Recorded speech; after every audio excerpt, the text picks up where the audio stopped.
All right, friends, we're doing the HT18 from Fenix with SFT40.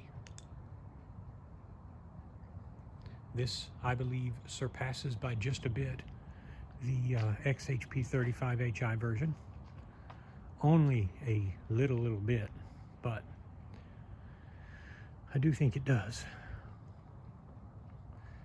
I'm extremely impressed with the level of brightness as well as the very pronounced center spot.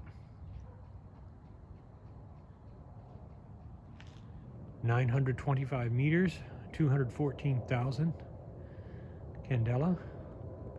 You're talking about a really long range light that is made for huge distances.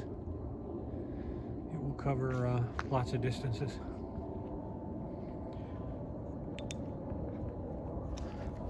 Here.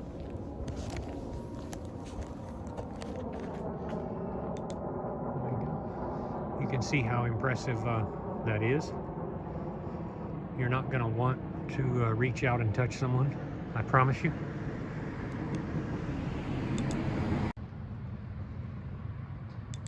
Unlike the L21B from Convoy, this one has momentary on, which is what I so love about it. In terms of where it stacks up against my other throwers, I'll tell you this. I really, pound for pound, don't think you can expect to get more throwy. I know some will disagree with me, but I mean, come on now, let's not split hairs. Or rays of light, photons as it is. There we go.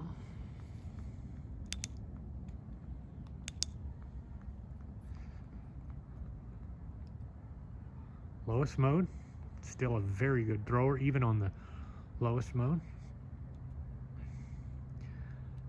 Third, that right there will cover most uses, and then finally back to high.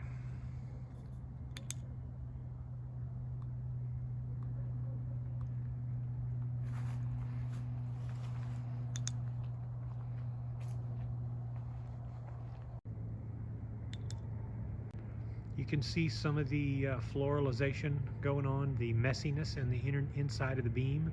See how there's little layers of artifacts you can tell against the tree.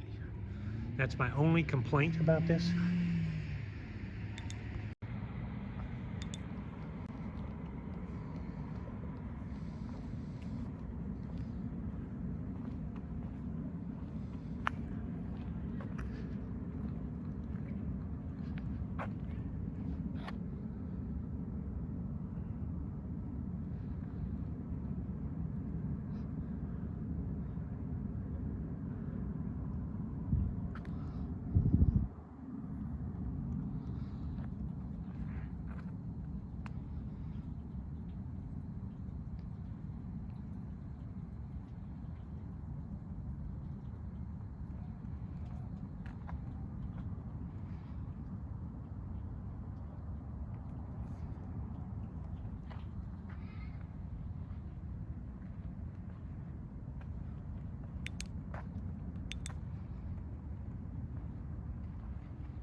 So now that we got the beam shots out of the way, we will proceed with a little bit more restraint into the review portion.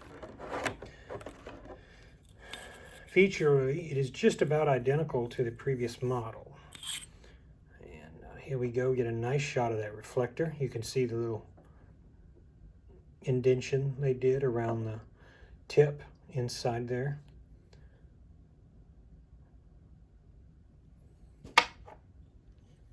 I love this color here. It's got the button the same as the new ones, the way they do them.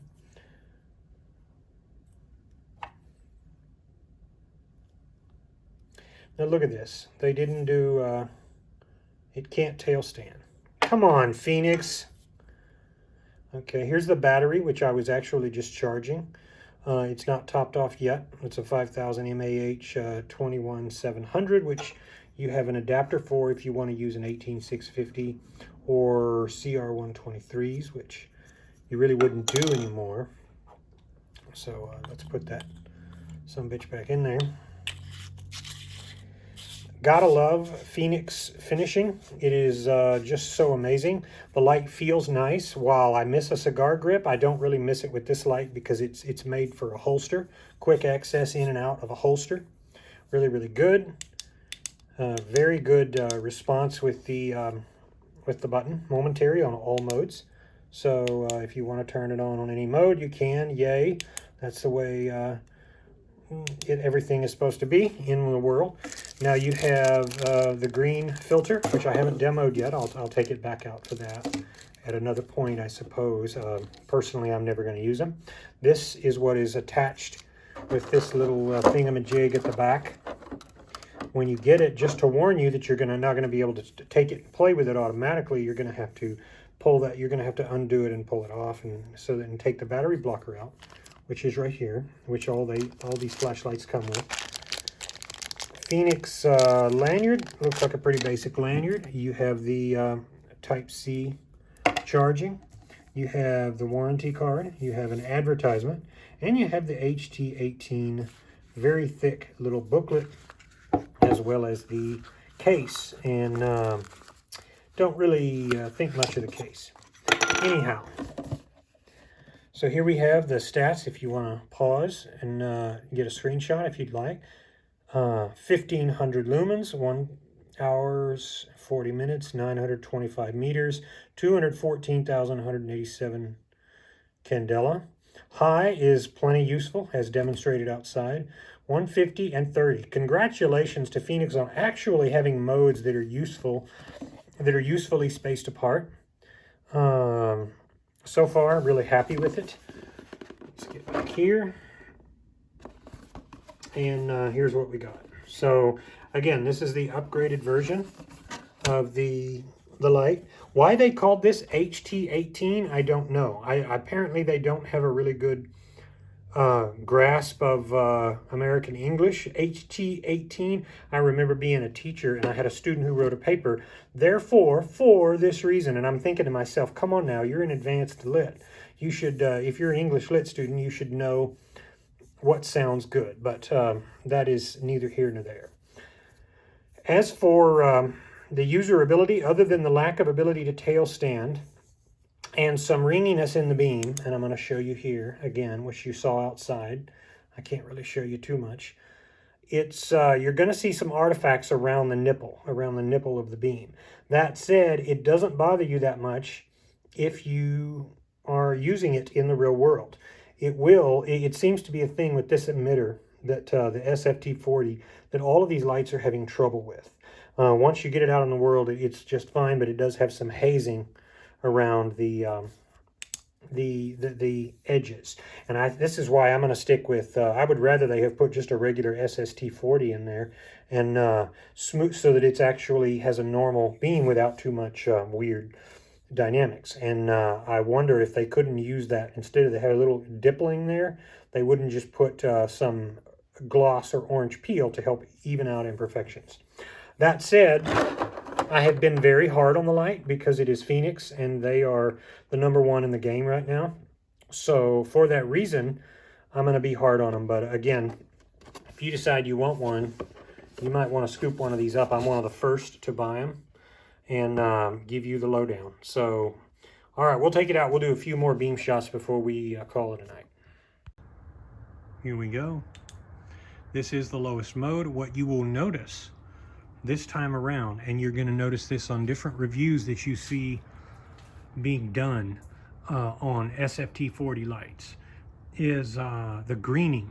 There's none of that in this light on any mode. This is the lowest mode and you're not getting an ugly green tint. Even on the lowest setting possible, 30 lumens, you're still getting a very usable beam that doesn't remind you of how it's on the lowest mode. What is that? Oh, look at that cat. All right, let's go to the next mode. Again, keep in mind the tint, because that's one of the criticisms of SFT40 is the tint being greenish, and this is not the case. So it's been raining off and on all day. I've got to do something with all this mess. I've got to get to cleaning after I'm done here. Okay, we're going to go up to the next mode. Now we're punching a hole in the world at 500 lumens. And again, you can see better than any place here how that corona is. But again, I'm not gonna, it's not the end of the world. It's still a great beam and a great light. Okay, now we're gonna go up to the highest mode. All right, now we're punching. Now we're punching out there 1500 lumens. By the way, I've done so far about a 7-minute runtime, no observable step down. For those of you familiar or not familiar with Fenix, you know that they tend not to step down unless there's a heat issue involved, and they do so only when needed. So, all right, now let's go on the little deck here, and we'll go way far, or what is not really way far, just sort of far compared to what we can do. Unfortunately, I don't have a house off a cliff where we can go and look down a ravine or something really far, do this justice, but maybe one day, right? All right, so let's go back over here. Now we're back in the front yard, the same 2 trees we normally light up. I don't want to really anger my neighbors. So there you have it. This is the HT18 with the SFT40 upgrade. I think Fenix did pretty well here. Have a good night.